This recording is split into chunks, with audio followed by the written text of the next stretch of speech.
नमस्कार my dear readers. I hope कि आप लोग अच्छे होंगे और किताबें पढ़ रहे होंगे।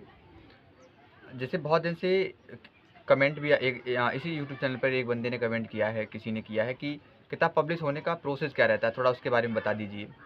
और एक मेरे सहकर्मी थे, जब मैं पढ़ाता था उस समय, तो उनका भी ये जानने का बहुत मन था कि यार किताब पब्लिश कैसे होती है, उसका थोड़ा बताइए। तो कभी इतना समय मुझे मिलता नहीं था कि मैं उनको बहुत डिटेल में बता सकूं। तो आज मैं ये वीडियो बना रहा हूं, क्योंकि अभी मैंने अपना यूट्यूब चैनल शुरू कर दिया और मैंने पढ़ाना भी बंद कर दिया है उस स्कूल में। तो शायद वो अभी इस वीडियो को देखेंगे, क्योंकि वो मुझे सब्सक्राइब उन्होंने किया है, मुझे उन्होंने बताया है। तो उनका भी जवाब आज इस वीडियो में मिल जाएगा उन्हें। और जिन्होंने मुझे मैसेज किया है, और भी बहुत सारे लोग पूछते हैं कि यार किताब पब्लिश कैसे हुई। जब मैं किसी को बताता हूँ कि यार मेरी किताब आने वाली है, मेरी किताब आई है, तो ज़्यादातर लोगों का सवाल रहता है कि किताब पब्लिश होने का प्रोसेस क्या रहता है, वो थोड़ा मुझे बताइए। तो ओके, मैं बताता हूँ आज। तो सबसे पहले आपको अपनी मैन्युस्क्रिप्ट लिखनी है, यानी कि आपको लिखना है। जैसे मेरा क्या रहता था, मैं उस हिसाब से आपको बताऊंगा तो आप बेहतर तरीके से समझ पाएंगे। जैसे कि सबसे पहले मेरी कमी क्या है कि मैं इंग्लिश मुझे ठीक ठाक आती है, लेकिन मैं लिखता हिंदी में हूँ, और जबकि मुझे हिंदी में टाइपिंग आती नहीं है। तो फिर मैं क्या करता हूँ कि मैं एक नोटबुक पे लिखना शुरू करता हूँ, और भाई अपनी मैन्युस्क्रिप्ट सारी नोटबुक पर ही लिखता हूँ। जबकि कुछ लोग टाइप करते हैं लैपटॉप पर या कंप्यूटर पे, तो उनके लिए और सस्ता भी रहता है और अच्छा भी रहता है। क्योंकि जब मैं लिखता हूँ तो फिर जब वो पब्लिश होता है तो बहुत सारी प्रॉब्लम मिस्टेक हो जाती हैं, फिर मुझे वो दोबारा ठीक करनी पड़ती हैं और बहुत सारी चीज़ें। ठीक है, मैं उसको आगे डिस्कस करता हूँ इस वीडियो में। तो सबसे पहले आपको अपनी मैन्युस्क्रिप्ट लिखनी है। उसके बाद में आपको कोई पब्लिशर ढूंढना है, ऑनलाइन या फिर ऑफलाइन, अगर आपको कोई पता हो। जैसे जब मैंने पहली किताब छपवाई थी तो मैंने बहुत सारी किताबों से पब्लिशर निकाले थे, और उसके बाद में फिर मैंने ऑनलाइन ढूंढा। तो ईश्वर की कृपा रही और उस समय मुझे बहुत अच्छा एक पब्लिशर मिला भी, BFC पब्लिकेशन, जो लखनऊ में है, गोमती नगर में। तो मैं उनका नंबर और सारी चीज़ें यहाँ पे मेंशन कर दूंगा। अगर अगर आप में से किसी को भी ये लगता है कि मुझे भी किताब पब्लिश करवानी है वहाँ से, तो आप करवा सकते हो। और उसके बाद में आपको मैन्युस्क्रिप्ट लिखनी है। उसके बाद में आपको बात करनी है पब्लिशर से, और अपना कि कितने में पब्लिश करेंगे उस हिसाब से आपको रखना है। क्योंकि इसमें पेज के हिसाब से होता है, जैसे कि आपकी कितनी पेजेस की किताब है तो उतना ही वो कॉस्ट होगा वहाँ।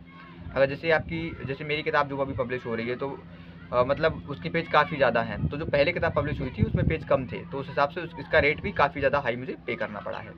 लेकिन ये अलग अलग हो सकता है, ये नहीं कि सेम है। जैसे कि मान लीजिए कि किसी कंपनी का ज़्यादा भी हो सकता है, किसी कंपनी का कम भी हो सकता है। मतलब पेजेस के हिसाब से भी कम या ज़्यादा हो सकता है। जैसे मान लो कोई कंपनी एक पेज का कुछ भी रखती है, जैसे 8 रुपये रखती है, कोई 10 रुपये रखती है, तो कोई 12 रुपये रखती है, या कोई इससे सस्ता रखती है, या कोई इससे भी महंगा रखती है। तो पेज के हिसाब से होता है। तो आपको वो चीज़ याद रखनी है कि हाँ, मतलब ध्यान रखना है इस चीज़ का। उसके बाद में जब आपको फिर वो, अगर आपने किताब पे लिखा है, जैसे जब आप कॉपी पे कोई चीज़ लिखते हैं, कॉपी पे लिखते हैं, अपनी नोटबुक पे लिखते हैं, तो आपको वो भेजना पड़ता है, मतलब कोरियर करना पड़ता है। सबसे पहले फिर आपका मतलब एक कवर डिज़ाइन होगा, और आपको 3 बार उसका मौका मिलेगा। जो मेरी कंपनी करती है मैं उसको बताता हूँ। तो जैसे आपका कवर बनेगा, फिर उसके बाद आप बता दीजिए कि उसमें किस तरीके से कहानी है। सबसे पहले आपको फॉर्म भरना होगा, सबसे पहले आपको एक फॉर्म भरना होगा। तो वो आपको सबमिट करना पड़ेगा, जिसमें आपको लिखना है कि मतलब जो किताब है उसकी शैली क्या है, उसका मेन टॉपिक क्या है, मतलब किस टॉपिक पे है, कहानी है, पोइट्री है। और उसमें आपकी ईमेल होगी, आपका नंबर होगा, और बहुत सारी चीज़ें। या आपका जो नॉमिनी है, अगर आपकी आपकी डेथ हो जाती है या कुछ भी आपको समस्या होती है, तो उस किताब का आगे चल के मालिक कौन होगा। तो वो बहुत सारी चीज़ें उसमें आपको फॉर्म में फिल करनी होती हैं। उसके बाद जब आप उसको फिल कर देते हैं, फिर आपका टाइटल बनना शुरू होता है। फिर उसके बाद जब आपका टाइटल बनता है, तो आपको टाइटल का अलग पे करना पड़ता है। मतलब पूरा जो आपको पैकेज बताएंगे कि इतना है, वो आपको पे उतना ही करना है, पर वो अलग अलग इंस्टॉलमेंट में आपको पे करना होगा। जैसे जब आपका टाइटल का डिज़ाइन होगा, कवर डिज़ाइन होगा, तो उसको पहले आपको लगभग 2,000 रुपये पे करने होंगे। कुछ लोग 3,000 रुपये मांगते हैं, तो आपको 3,000 पे करने पड़ेंगे।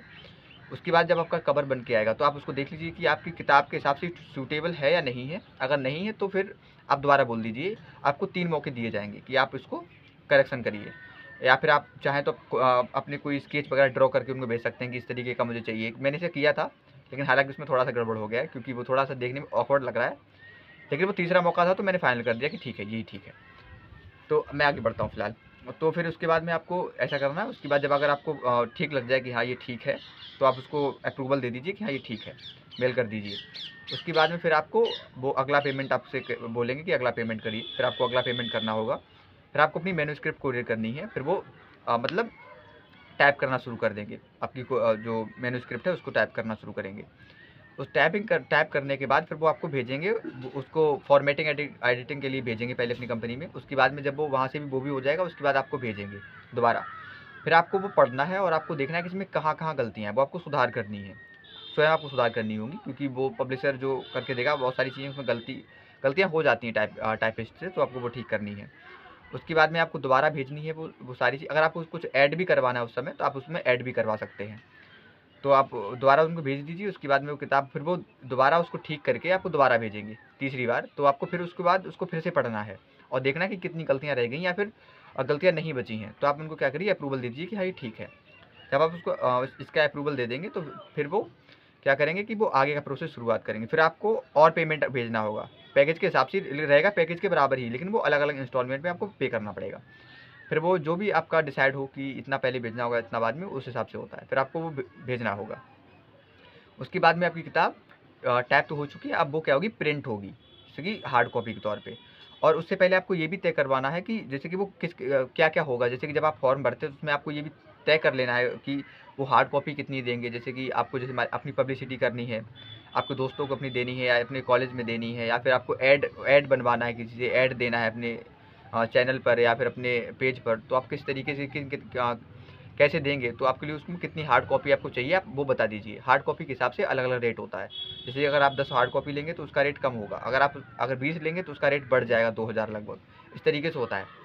तो आप वो भी आपको तय करना है। और उसमें आपको IVSN नंबर मिलेगा, जिसमें आपको कॉपीराइट भी मिलेगा, वो भी आपको तय करना है, क्योंकि ये अगर आप तय नहीं करेंगे तो नहीं मिलेगा। उसके बाद में उसका रेट भी अलग अलग रहता है। अगर आप ऐसा नहीं करेंगे तो आपकी किताब का कोई भी उसकी कोई कॉपी कर सकता है। और उसके बाद आपको एक चीज़ और भी तय करनी है कि मतलब वो पब्लिश कहाँ करेंगे। जैसे कि मान लीजिए अमेज़न पे मेरी जो पहली किताब है वो अमेज़न, फ्लिपकार्ट और गूगल प्ले पर उसकी ई-बुक भी पब्लिश है। तो आपको ये भी मतलब तय कर लेना है उनसे कि भाई वो ई-बुक पब्लिश करेंगे या नहीं करेंगे। कुछ कंपनी होती है वो ई-बुक अगर आप नहीं करवाएँगे तो वो थोड़ा सस्ते में कर देती हैं। और कुछ लोग ऐसे होते हैं सिर्फ ई-बुक ही पब्लिश करवाते हैं, वो हार्ड कॉपी पब्लिश नहीं करवाते, तो वो और भी सस्ता रहता है। उसके बाद में फिर आपको ये तय करना है कि आपको अपनी जब वो प्रिंट होगी उसके बाद में आपको वो पूछेंगे कि आपको इसका रेट कितना रखना है। और उससे पहले एक चीज़ आपको और भी याद रखनी है, जब आप पब्लिशर से बात करें तो आप ये बात कर लीजिए कि रॉयल्टी वो कितनी देंगे आपको। कई बार क्या होता है कि कोई कंपनी 100% रॉयल्टी की बात करती है, तो कुछ 80%, कुछ 70%, तो कोई 50% और कोई 45%। तो अब वो आपको ये भी तय कर लेना है। जैसे आपकी रॉयल्टी रहेगी, मान लीजिए कोई आपको 80% देता है तो उसका चार्ज अधिक रहेगा। अगर मान लीजिए कोई आपसे 50% आपको रॉयल्टी देता है तो उसका चार्ज कम रहेगा। तो वो भी आपको याद रखना। रॉयल्टी मतलब क्या होता है, पहले आप ये समझ लीजिए। रॉयल्टी मतलब ये होता है कि जो आपकी किताबें सेल होंगी तो उसका आपको अमाउंट कितना मिलेगा, आपको कितना ट्रांसफ़र करा जाएगा, आपको ये चीज़ याद रखनी है। तो वो भी अलग अलग होता है, तो वो भी आपको ध्यान रखना है। उसके बाद में मैं कहाँ पे था, मैं भूल जल्दी जाता हूँ चीज़ें। उसके बाद में फिर आपको क्या करना है, जब वो प्रिंट मतलब हो जाएगी फिर आपको अपना रेट बताना है, मतलब कि कितना रेट आप रखना चाहते हैं। ई बुक का अलग रेट रहेगा और जो हार्ड कॉपी है उसका अलग रेट रहेगा। उसके बाद में वो पब्लिश कहाँ करेंगे, जैसे कि कौन कौन प्लेटफॉर्म पे करेंगे, या फिर वो अपने चैनल पे ऐड देंगे या नहीं देंगे, पब्लिसिटी आपकी अपनी तरफ से करेंगे या नहीं करेंगे। कुछ कंपनी ऐसी होती हैं जो अपनी तरफ से ऐड नहीं देती, अगर ऐड देती हैं तो उसका अलग से चार्ज करती हैं। कुछ कंपनी ऐसी होती हैं जो चार्ज नहीं करती अलग से, तो वो उनका उसी में वो इंक्लूड कर लेती हैं। तो वो भी आपको याद रखना है कि आपको ऐड दिलवाना है या नहीं दिलवाना है, या वो देना चाहते हैं या नहीं चाहते, या अगर देंगे तो उसका रेट क्या लेंगे, चार्ज क्या रखेंगे, वो भी आपको उसमें आपको करना है।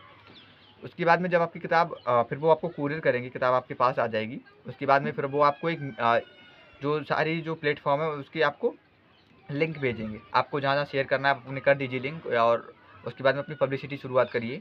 आपको फिर मेरे हिसाब से आपको ऐड देना चाहिए, या फिर जैसे पहली मेरी किताब पब्लिश हुई थी तो मैंने जो भी ऐड दिया मैंने खुद ही ऐड दिया, और मैंने किसी को ऐड देने के लिए नहीं कहा था कि आप ऐड दीजिए या मत दीजिए। तो वो मैंने किसी से कहा नहीं, क्योंकि मैंने 1-2 लोगों से बात करी तो वो चार्ज बहुत कर रहे थे। जैसे कि एक वीडियो का लगभग 900 रुपये, या कोई 1200 रुपये, या कोई बहुत अधिक, जबकि उनके फॉलोवर्स बहुत कम थे, उनकी रीच जो उनके अकाउंट की रीच थी वो बहुत कम थी, फिर भी इतना हाई चार्ज कर रहे थे। लेकिन अगर जैसे कि आप अगर किसी रिव्यू करवाना चाहते हैं तो वो भी बहुत अधिक चार्ज करते हैं पैसों का, कोई 5000, कोई 6000, कोई 10,000 तक। अगर आप किसी बड़े से करवाते हैं तो वो उससे भी अधिक चार्ज करता है। अगर आप किसी से ऐड बनवाते हैं तो उसका भी बहुत चार्ज होता है। अगर आप अपना पेपर में, न्यूज़पेपर में अगर अपना ऐड निकलवाना चाहते हैं किताब का, तो उसका भी बहुत अधिक चार्ज रहता है, लगभग 2000 रुपये वो भी लोग चार्ज करते हैं। सिर्फ एक ऐड देने की, सिर्फ एक फ़ोटो छापेंगे आपका और थोड़ा बहुत उसमें टैप कर देंगे आपके बारे में, और एक किताब का फ़ोटो, इसमें लगभग 2000 रुपये आपसे चार्ज करे जाएंगे। ये मैं बात बता रहा हूँ 2022 की। अभी तो शायद उसका रेट और भी बढ़ गया होगा, क्योंकि अभी 2026 चलने लगी है। तो ये फिर रहता है, फिर आपको अपनी पब्लिसिटी करनी है और फिर उसके बाद में डैशबोर्ड आपको शेयर करा जाएगा महीने के महीने। मतलब कुछ कंपनी जो होती है मंथली ये चीज़ रखती है कि जितना सेल होगी किताबें उसका मंथली आपको पेमेंट करेंगे। कुछ कंपनी ऐसी होती है जो वो ये चीज़ रखती है कि आपको एक सप्ते में भेजेंगे, या फिर कुछ लोग 2 वीक में भेजेंगे, या फिर कुछ लोग 2 मंथ के बाद आपको पेमेंट आपका भेजेंगे। तो आपको वो डैशबोर्ड शेयर करेंगे। आपको उसमें सारी मतलब पूरी जानकारी की कितनी इस साल इस महीने में कितनी किताबें बिकी हैं, और मतलब कितनी ई बुक पढ़ी गई हैं, कितनी मतलब क्या-क्या हुआ है, सब आपको पता चलता है। लेकिन ये कितना ऑथेंटिक कितना नहीं, ये तो मुझे भी नहीं पता, आज तक मुझे भी नहीं पता, क्योंकि आप समझ सकते हो, जैसे कि जयशंकर प्रसाद ने, शायद मुंशी प्रेमचंद ने लिखा था कि एक लेखक तो सिर्फ लेखक होता है, वो मजदूर होता है, नहीं एक्चुअली उसका मालिक तो पब्लिशर होता है। तो आप इससे समझ सकते हैं कि मेरा कहने का सार क्या है, आप समझ जाइए। तो वो चीज़ है, फिर आपको वो चीज़ तय करनी है, आपको वो शेयर करेंगे मंथली, फिर इससे आपकी मतलब आपका जो बेस जनरेट होती है आप कह सकते हो, या फिर आपका अमाउंट जनरेट होता है, आपको अमाउंट मिलता है। और मतलब उसका परसेंटेज भी आपको याद रखना है कि वो कितना परसेंट आपको देंगे और कितना परसेंट खुद रखेंगे किताब पब्लिश करने के बाद, वो भी आपको ध्यान रखना है। तो ये सारी चीज़ें होती हैं। उसके बाद में अगर आप बाई चांस मान लीजिए कि आपको कुछ और उसमें किताब में ऐड करवाना है किताब पब्लिश होने के बाद, जैसे मान लीजिए नया एडिशन आपका आना है, या फिर लोगों ने वो किताब बहुत पसंद करी, तो आपको लगता है इसमें कुछ चीज़ें मुझे और ऐड करनी चाहिए, तो फिर उसका भी चार्ज अलग आपको देना पड़ेगा। इतने सारे प्रोसेस रहता है। तो ये सारी चीज़ें रहीं। और मैं आपको एक बात आज इस वीडियो में और भी कहना चाहूँगा कि जैसे जब मेरी किताब पब्लिश हुई थी तो मुझे बहुत सारी प्रॉब्लम हुई ऐड देने में और रिव्यू करवाने में। मैंने हालांकि किसी से रिव्यू करवाया नहीं, बहुत अधिक चार्ज था, इतना तो बुक पब्लिश होने का चार्ज नहीं था जितना कि रिव्यू करवाने का। तो अगर आप में से किसी बंदे की किताब जो है वो पब्लिश हुई है और उसको लगता है कि यार वो भी मेरी तरीके से गरीब है और उसके पास इतना चार्ज नहीं है कि वो किताब का चार्ज पब्लिश करवाने के बाद उसके बाद वो रिव्यू करवाए, उसके बाद ऐड दिलवाए, तो आप सिर्फ़ और सिर्फ मुझे अपनी बुक भेज दीजिए और आप मुझे कमेंट कर दीजिए, मैं आपको अपना एड्रेस सेंड कर देता हूँ। सिर्फ़ आपको मुझे बुक भेजनी है। मैं पूरी तरीके से जो भी, जैसे इस पे मेरे लगभग 60 सब्सक्राइबर हो चुके हैं। हालाँकि मैंने जल्दी ही शुरू किया 2 महीने पहले, तो लगभग इस पे इसीलिए कम है सब्सक्राइबर्स मेरे। और भी मेरे पास लगभग 500-600 फॉलोवर होगा सारे अकाउंट मिला के, क्योंकि मेरे पास 2 मेरे पेजेज़ हैं। तो जिस पे एक पे मैं सिर्फ़ और सिर्फ किताब के ऐड वगैरह देता हूँ, और एक पे जो मेरी पर्सनल लाइफ़ होती है, जो मुझे अच्छा लगता है, मैं उसके भी कुछ बना देता हूँ कभी-कभार वीडियो। तो उस पे तो टोटल मिला के लगभग मेरे पास 500 फॉलोवर होंगे, और ये लगभग 60 मेरे पास सब्सक्राइबर अभी वर्तमान में हैं। तो लगभग मेरे पास 600 लोगों की पहुँच है, रीच है। और फिर कई बार क्या होता है कि व्यूज़ बहुत अधिक आ जाते हैं। जैसे आपने इस चैनल पे देखा होगा कि एक-एक वीडियो पे कभी-कभी 3-3 हज़ार इस पे व्यूज़ आ जाते हैं। और मतलब मैं अगर शॉर्ट वीडियो डालता हूँ तो बहुत कम चांसेस होते हैं कि उसमें 500 से कम व्यूज़ आएँ, ऐसा बहुत कम ही होता है। जैसे आप इस पे चाहें तो चेकआउट कर सकते हैं। तो ये चीज़ है, अगर आप मैं मतलब मुझे आप बुक भेजते हैं तो मैं कोशिश करूँगा कि मैं उसका रिव्यू करूँगा, वो भी फ्री ऑफ कॉस्ट, कोई कॉस्ट नहीं लगेगी। क्योंकि जो चीज़ मैंने प्रॉब्लम फेस करी अपने टाइम पे वो आप ना करें। मैं जितना सपोर्ट हो सकता है मैं उतना करूँगा, क्योंकि किताबें लिखना कोई आम बात नहीं होती। सच कहूँ तो मतलब बहुत बहुत मेहनत लगती है, रातों में बहुत जागना पड़ता है, बहुत सारी आपको समय अपना देना पड़ता है। उसके बाद में फिर आपको अपना मतलब आपको इधर-उधर जुगाड़ करके, या फिर आपको मतलब फैमिली का सपोर्ट लेके, क्योंकि जो आदमी अभी कमाना शुरू जिसने नहीं किया उसके लिए किताब पब्लिश करवाना बहुत डिफ़िकल्ट होता है आज के दौर में, क्योंकि बहुत सारा पैसा आपको पे करना पड़ता है।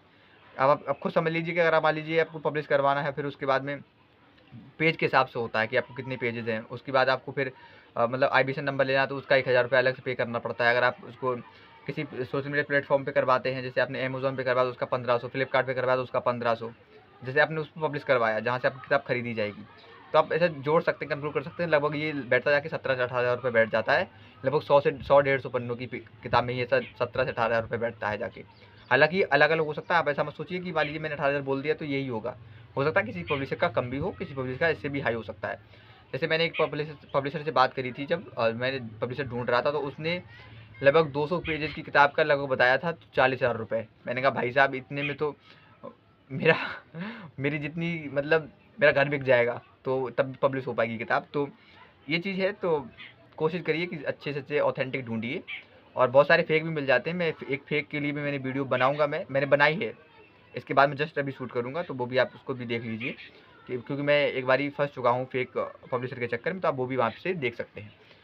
और आई होप कि आपको ये वीडियो पसंद आई होगी, और अगर आपका कोई भी डाउट रह गया या फिर जो चीज़ मैं भूल गया, क्योंकि मेरा कुछ भी स्क्रिप्टेड नहीं होता, तो मैं जब भी कोई मुझे टॉपिक देता है तो मैं बस ऐसे रैंडम आ जाता हूँ मुँह धो के और बनाना शुरू कर देता हूँ।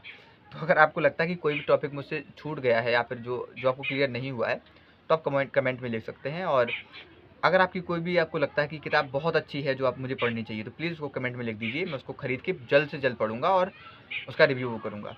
सो bye bye, take care, keep learning, keep growing, किताबें पढ़ते रहिए, बाय बाय, टेक केयर।